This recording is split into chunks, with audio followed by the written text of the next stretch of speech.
अच्छा जी, आज हमारा वैसे मेन टारगेट ये है कि हमने पर्पस देखना है कि जो लेटर के अंदर पर्पस लिखते हैं वो कैसे लिखते हैं। सेकंड, हमने लेआउट और देखना है कि जो लेटर का लेआउट होता है वो कैसे किया जाता है, तो स्टार्ट कैसे किया जाता है और एंडिंग कैसे होनी चाहिए, ठीक है।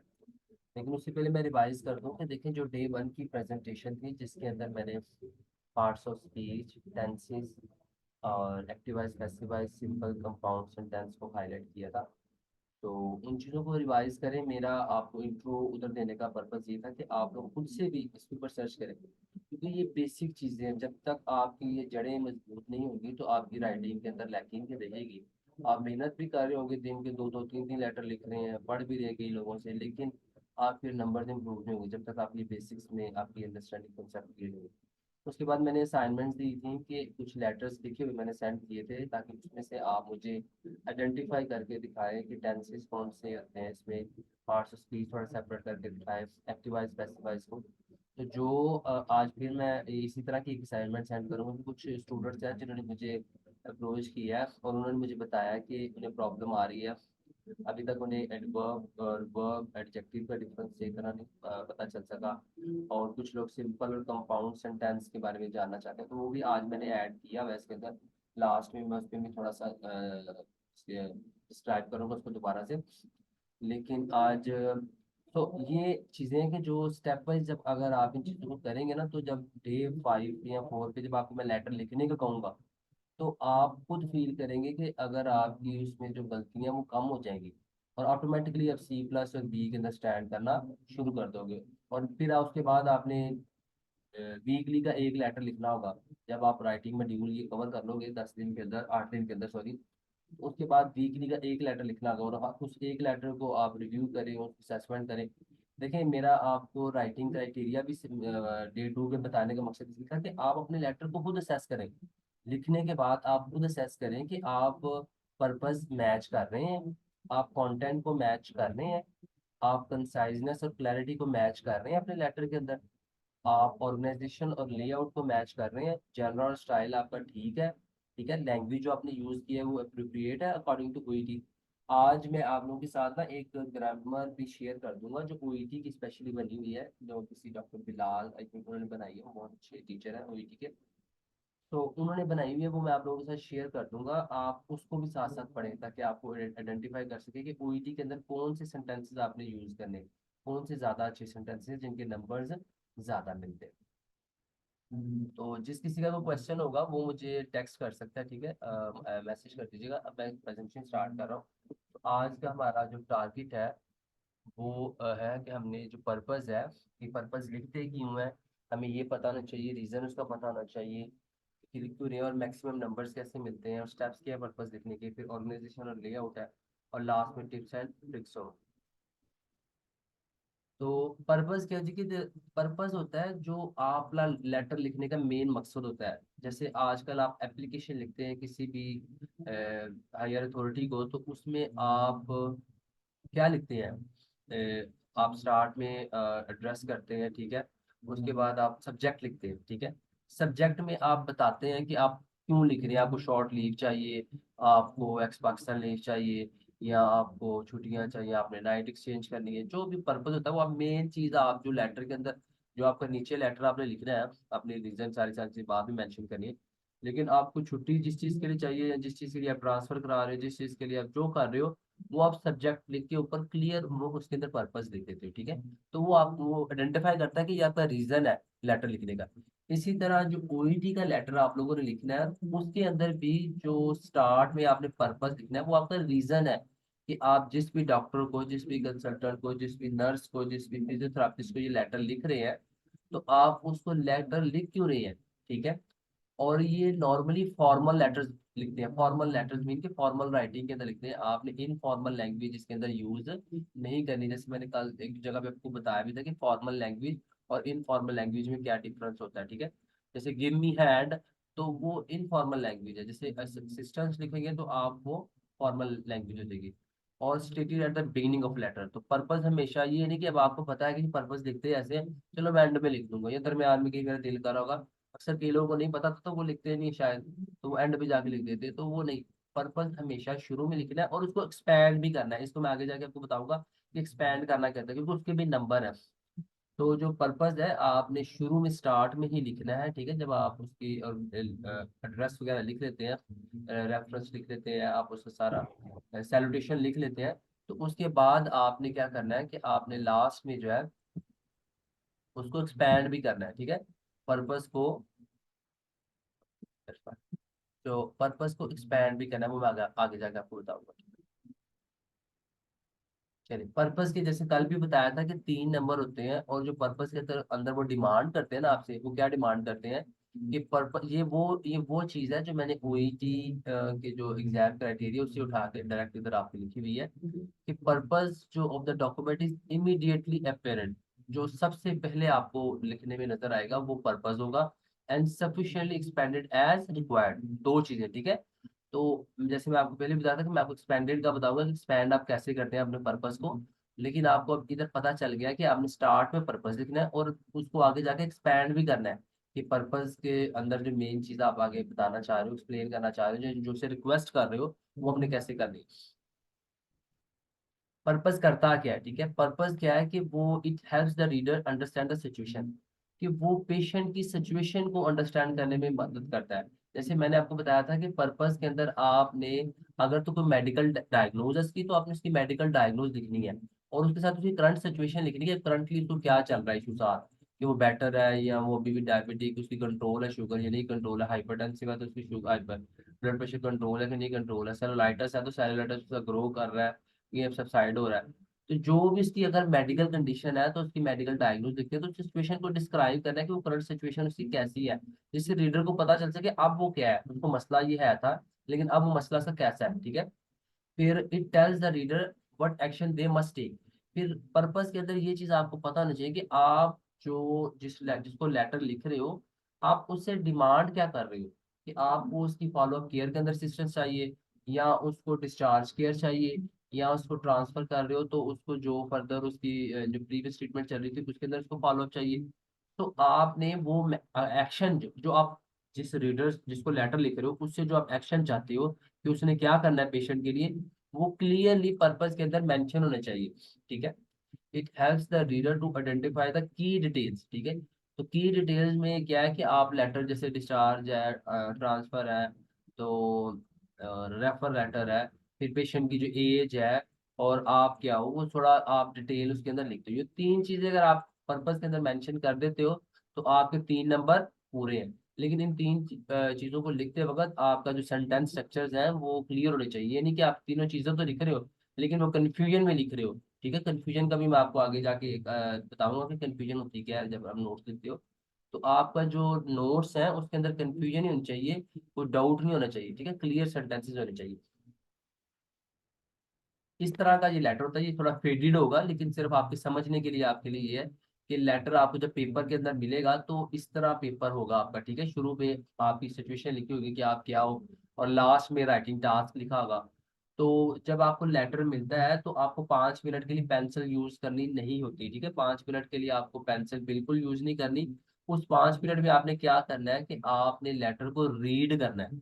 तो रीड करने में सबसे पहला स्टेप कौन सा होता है कि आप जो राइटिंग टास्क है और जो सेटिंग है, आप उसको पढ़ते हो कि आप क्या थे और जो आपने टास्क आपको दी गई उसको समझते हो, ठीक है। आप पर्पस अपने जहन में डिफाइन करते हो कि आप लेटर लिख क्यों रहे हो, ठीक है। उसके बाद आप लोगों ने अपनी टीन एज में देखा होगा कि बचपन में जब हमें स्टोरियां मिलती तो खाके लिखे होते थे स्टोरियों के, स्केच बने होते थे, मतलब थोड़ी सी स्टोरी लिखी होती थी फिर डॉट, फिर थोड़ी सी स्टोरी लिखी होती थी फिर डॉट, मतलब पूरी स्टोरी नहीं लिखी होती थी, स्टोरी के कुछ कुछ जो इवेंट्स होते थे वो लिखे होते थे, ठीक है। तो आपने जब ये लेटर को पढ़ना है तो आपने अपने माइंड में स्केच बनाना शुरू कर देना है। आपने सबसे पहले राइटिंग टास्क पढ़ लेना है, अपनी सिचुएशन पढ़ लेनी है, फिर पेशेंट की जो डिटेल है सारी की, पेशेंट की डिटेल क्या है, उसकी सोशल बैकग्राउंड, मेडिकल बैकग्राउंड, फिर उसको एडमिशन का, अगर उसको हॉस्पिटल में एडमिट हुआ है तो क्या हुआ है, अगर उसके विजिट क्लिनिक्स है तो वो कौन कौन से विजिट क्लिनिक्स है। ये सारी डिटेल इन्फॉर्मेशन पढ़ के जब आपने पर्पस डिफाइन कर लेना कि आप लेटर लिख क्यों रहे हैं, किसको लिख रहे हैं, ये बहुत बहुत इंपॉर्टेंट चीज है कि आप लेटर लिख किसको रहे हैं, वो पेशेंट को जानता है कि नहीं जानता। ये जब आप आइडेंटिफाई कर लेते हैं तो फिर आपको केस नोट्स सेलेक्ट करने में आसानी हो जाती है। तो आपने जब ये 5 मिनट के अंदर क्या करना है, अपने माइंड में स्केच बना लेना है सारा, कि अपनी स्टोरी पढ़ लेनी कि ये स्टोरी है क्या, फिर मैंने इसको लिखना क्या है। उसके फौरन बाद आपने लेटर स्टार्ट नहीं करना, ठीक है। आपने उसके फौरन बाद क्या करना है कि आपने जो पेपर आपको मिला होगा राइटिंग क्लास वाला, उसके अंदर साइड में थोड़ी सी जगह होती है, सेकंड पेज पे आप उधर स्केच बना सकते हो कि शुरू में मैंने क्या लिखना है, हॉस्पिटल एडमिशन लिखना है, फिर अब मेडिकल डायग्नोज लिखनी है, ये सारी चीजें। तो ऐसे आपने स्केच इसका बना लेना, उसके बाद लेटर लिखना है, ठीक है।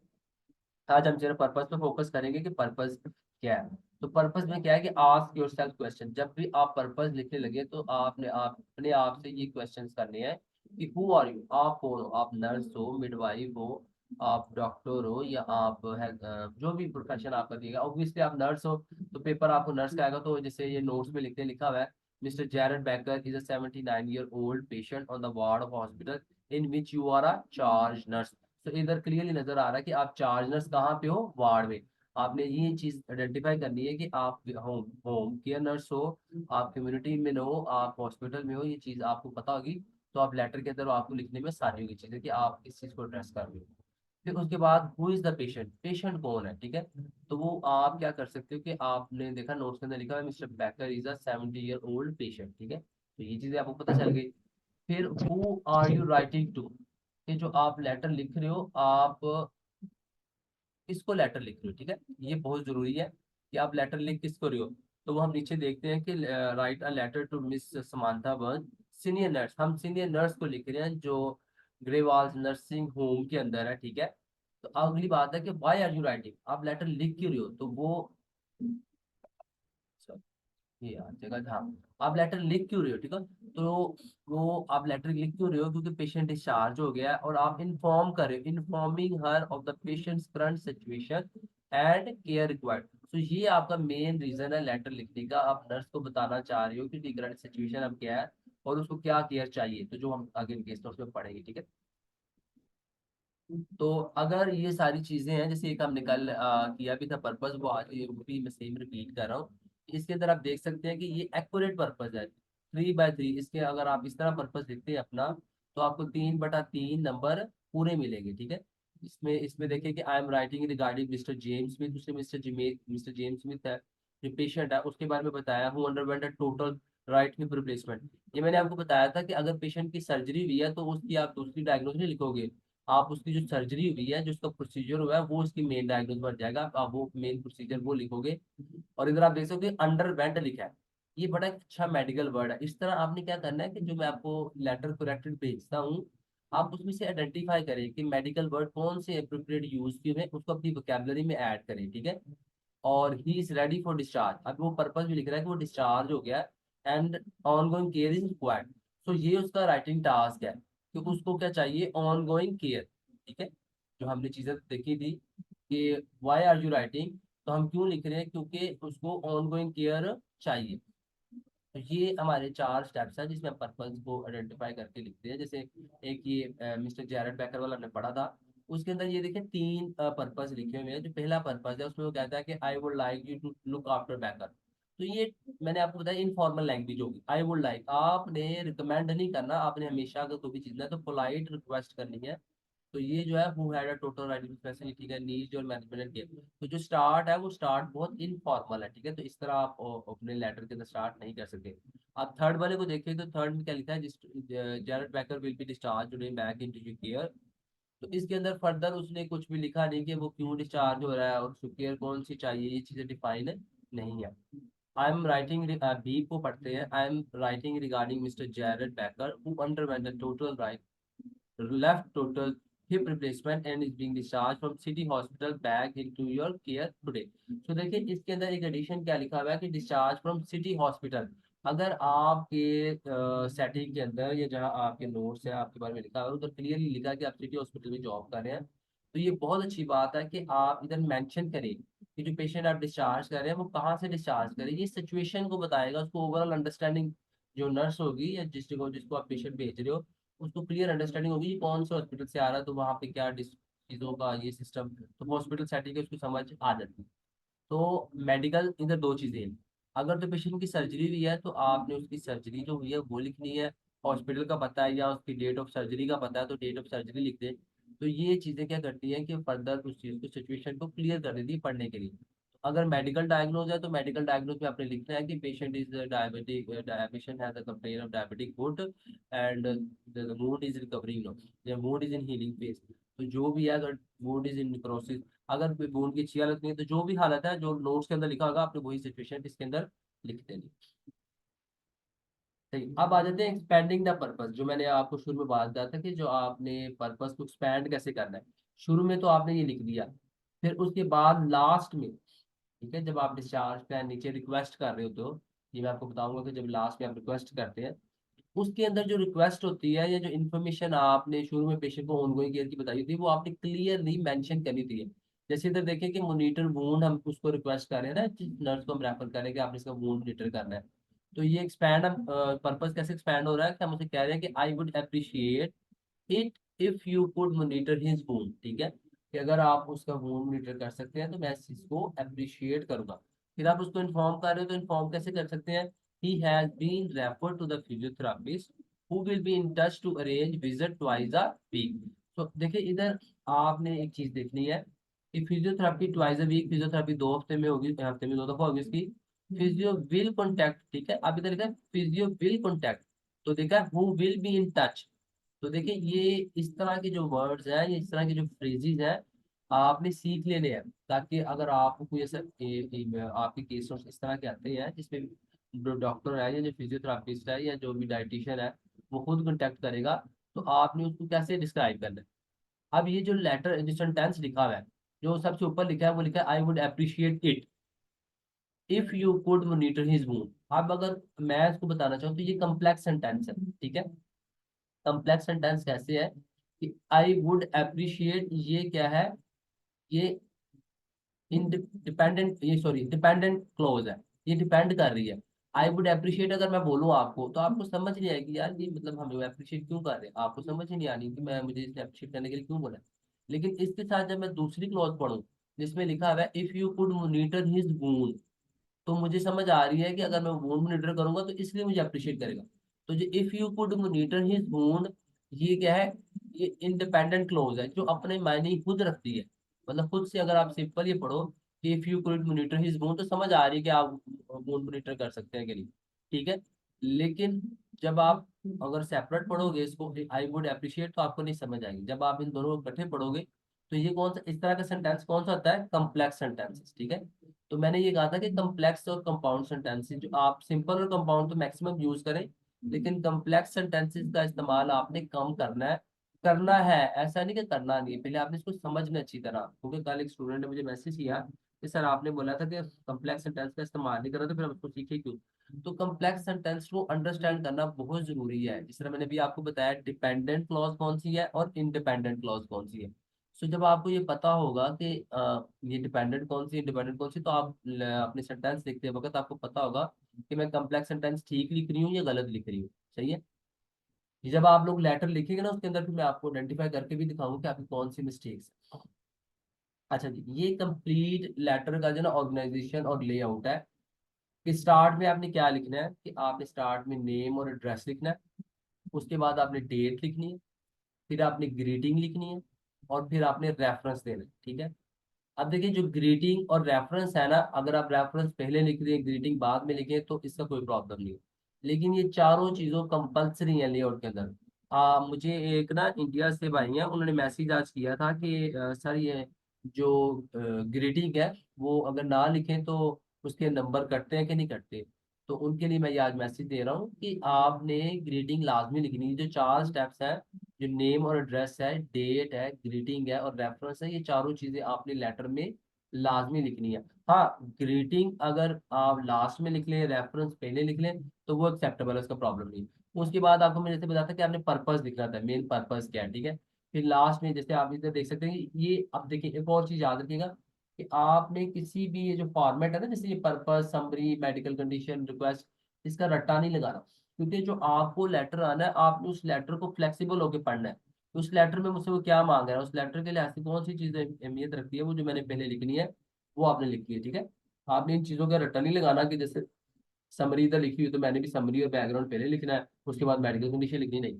ये सिर्फ एक आइडिया देने के लिए कि आप पर्पस के बाद इस तरह आप जो उस केस नोट के अंदर चीजें हैं उनको समराइज कर सकते हैं। फिर लास्ट में आपने रिक्वेस्ट लिखनी है और साइन ऑफ कर देना। अब जो आपने सबसे पहले ऊपर नेम लिखना है, नेम को डिफाइन कैसे करना है। नेम के अंदर देखिए आपने जो पेशेंट का नाम, डॉक्टर का सॉरी नाम है जिसको आप लेटर लिख रहे हो, डॉक्टर जेसन रॉबर्ट, ठीक है।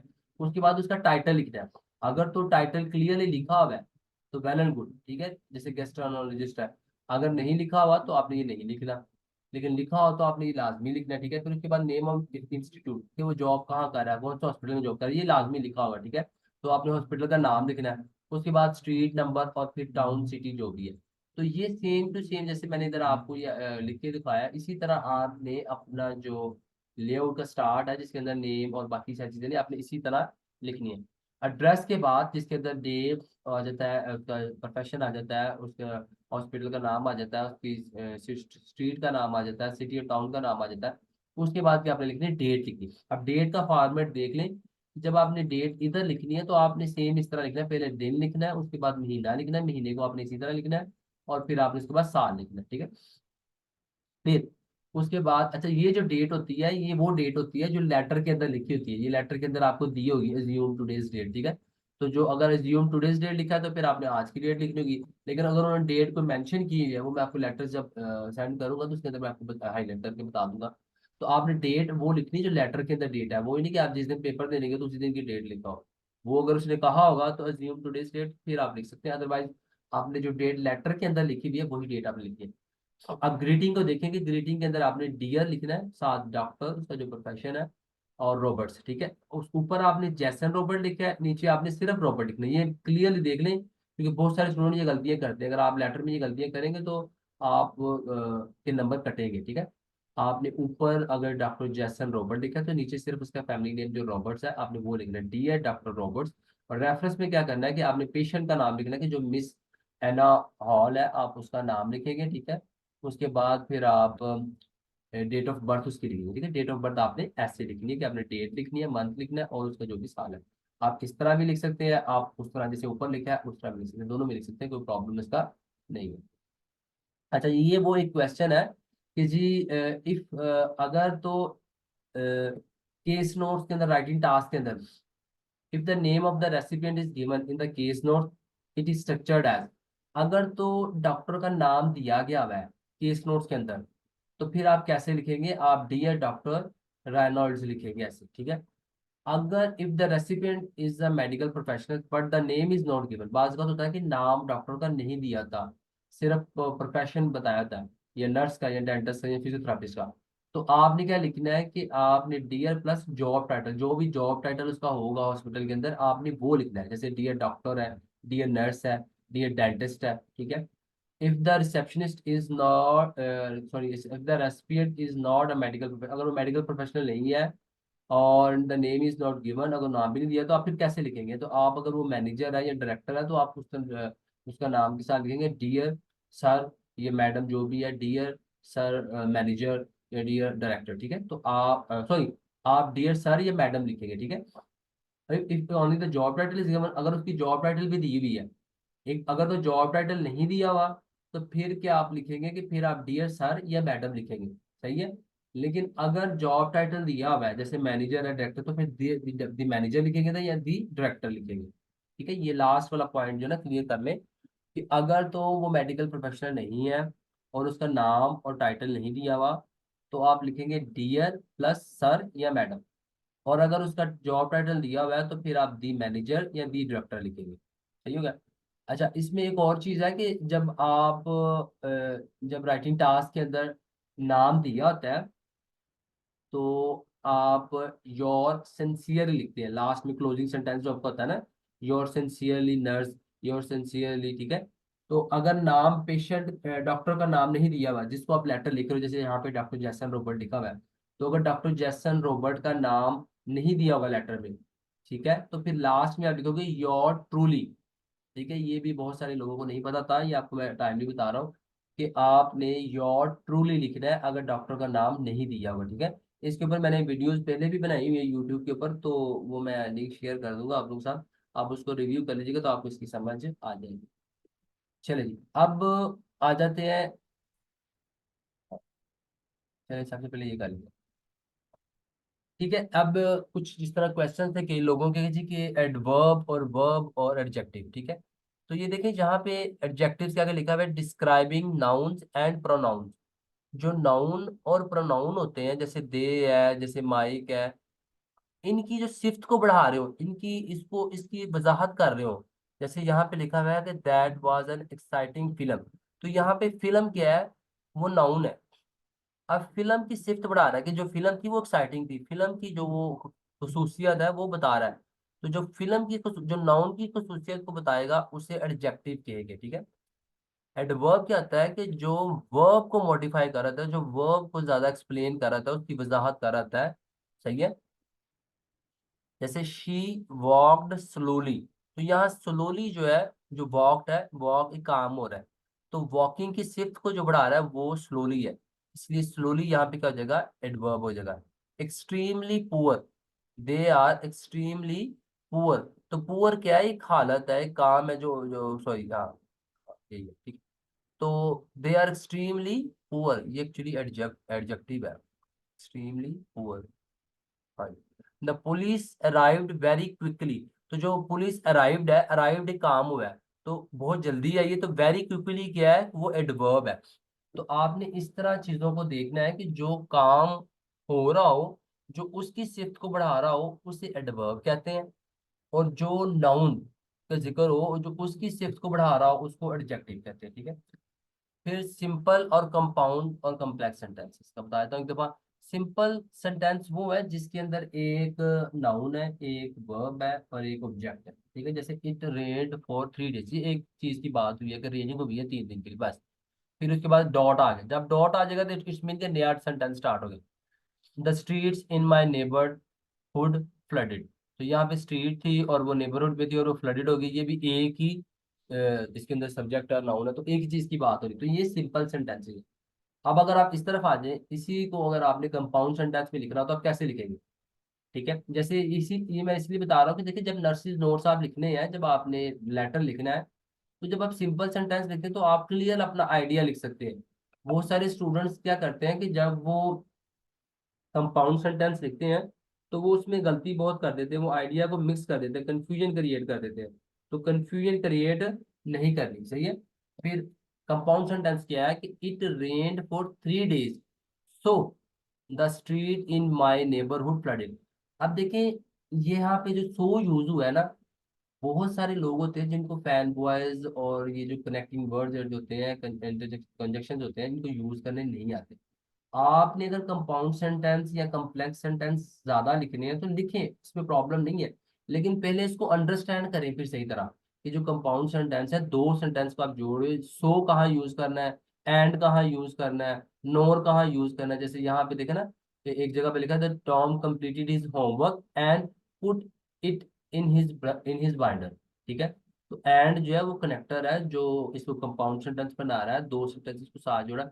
और कंपाउंड सेंटेंस में क्या डिफरेंस होता है कि कंपाउंड सेंटेंस में दोनों सेंटेंस जो होते हैं वो इंडिपेंडेंट होते हैं। जैसे टॉम कंप्लीटेड हिज होमवर्क, ये अपनी कंप्लीट सेंस दे रहा है कि टॉम ने अपना काम कंप्लीट कर लिया। Put it in his binder, it in his binder, ठीक है, तो उसको बाइंडर के अंदर रख लिया, तो ये भी अपनी सेंस कंप्लीट दे रहा है। अब आ जाते हैं कम्प्लेक्स सेंटेंस के अंदर। कम्प्लेक्स सेंटेंस का क्या होता है कि एक इंडिपेंडेंट क्लॉज होती है और एक डिपेंडेंट क्लॉज होती है, ठीक है। डिपेंडेंट क्लॉज वो होती है जो इंडिपेंडेंट क्लॉज पे डिपेंड कर रही हो, ठीक है। जैसे when the cake is brown, ठीक है, when the cake is brown. अब अगर हम सिंपल इसको पढ़े कि when the cake is brown, तो हमें समझ नहीं आएगी कि केक ब्राउन होगा तब क्या करना है, ठीक है। ये कंप्लीट सेंस नहीं दे रहा, when the cake is brown, ये कंफ्यूजन है अभी तक। लेकिन जब हम इसको इंडिपेंडेंट क्लोज के साथ पढ़ते हैं, remove it from the oven, और ओवन में से इसको निकाल दे, तो अब ये पूरा सेंटेंस कंप्लीट मतलब दे रहा है। ये आपको बताने का मकसद ये है कि जब आप अपने मेडिकल नोट्स लिखेंगे, आप बताएंगे कि patients temperature was high, so that's why he was commenced with paracetamol. तो आप जब दो चीजों को साथ जोड़ोगे, इंडिपेंडेंट और डिपेंडेंट को, तो आपको पता नहीं चाहिए आप कंप्लीट सेंस क्या दे रहे हो, कि पेशेंट को बुखार था इसलिए उसको मेडिसिन दी, ठीक है। पेशेंट गैस फॉर एग्जांपल कह सकते हैं कि पेशेंट का कलर ब्लू हो रहा था, तो उसकी हमने सैचुरेशन चेक की। सो दो चीजों को जब आप जोड़ रहे हो तो उनका लिंक आपस में होना चाहिए कि वो एक दूसरे को कंप्लीट कर रहे हो। ठीक है। होप मेरा ख्याल है कि मैंने ये डिपेंडेंट और इंडिपेंडेंट क्लोज को आपके मेडिकल नोट्स के साथ और इस तरह भी क्लियरली समझा दिया होगा।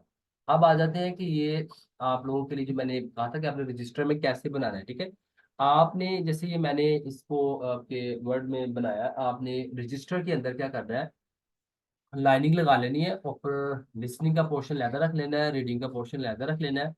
आपने लिसनिंग के लिए जो जिस ऑडियो में कोई वर्ड सुन रहे हैं तो उसका जो वर्ड है और जो क्वेश्चन में वर्ड लिखा होगा, ठीक है, वो इधर लिखना है। और ऑडियो में जो यूज होगा, क्वेश्चन में जो वर्ड लिखा होगा वो फॉर्मल लैंग्वेज होगी, ठीक है। और जो ऑडियो में यूज हो रहा इनफॉर्मल लैंग्वेज, जब आप लिसनिंग मॉड्यूल स्टार्ट करेंगे तब आपको, लेकिन आपने रजिस्टर बना लेना है। फिर आपने जो क्वेश्चन में वर्ड देखा होगा ना, कि जैसे फॉर एग्जांपल क्वेश्चन में लिखा होगा कि हाइपोटेंशन, या आप कह लें कि एक और वर्ड में क्या बताऊं,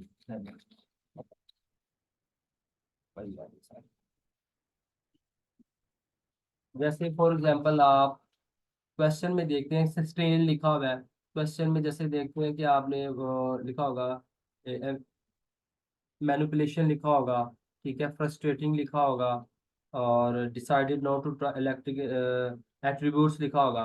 तो जो इस तरह के वर्ड क्वेश्चन में लिखे होंगे, उनके सिनोनिमस लैंग्वेज कौन सी हो सकती है, ठीक है, वो आपने क्या करना है, वो आपने क्या करना है नेट पे इसकी ना, मैं आपको एक वीडियो भी बना के ना अपने ग्रुप में शेयर कर दूंगा आपके साथ, ताकि आपको क्लियर अंडरस्टैंडिंग हो जाए कि आपने रजिस्टर के अंदर कैसे इसको बनाना है, ठीक है।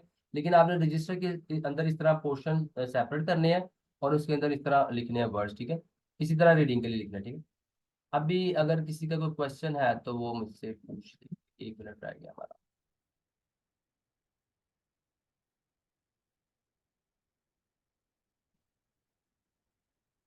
Any question?